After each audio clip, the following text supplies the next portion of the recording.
Hey, everybody. One of the things that I wanted to talk a little bit about today was this idea of how do we design for transfer? So, if we think about surface as knowing things, deep relating things, and transfer applying things. So, surface would be I know what food chains and food webs are. Deep is I can relate that understanding of food chains and food webs to understand how energy dissipates within like an ecosystem. And transfer being that application, like we bring an invasive species is found in this particular ecosystem, where we're trying to reintroduce an animal into an ecosystem. That's really that transfer level. How do we design with transfer in mind? And one of the ways that we can do this is we can actually start and end with transfer. So we develop learning intentions and success criteria from our key learning standards. And then we say, okay, well, so if that's the case, if that's what they need to learn within these 3 to 4 weeks' time, how can we actually start students off with a real world problem and then help them develop that surface and deep level learning and then go back into transfer?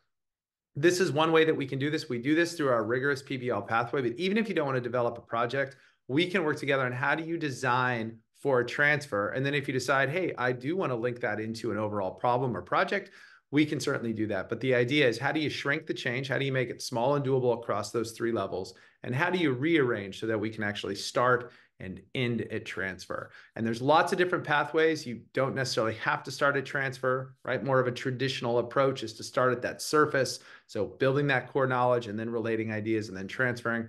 But sometimes it might be starting at why. Why do we see more of some living things than other living things within an ecosystem? And then we can move into our transfer or into our surface. And that's more of a conceptual pathway. So if we really think of rigor not as hierarchical, it's not a hierarchy, it's actually a taxonomy, and that we can rearrange these types of learning as long as students learn across all three.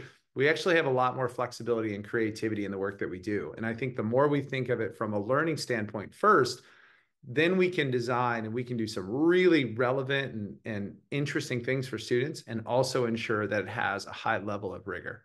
Thanks, everybody.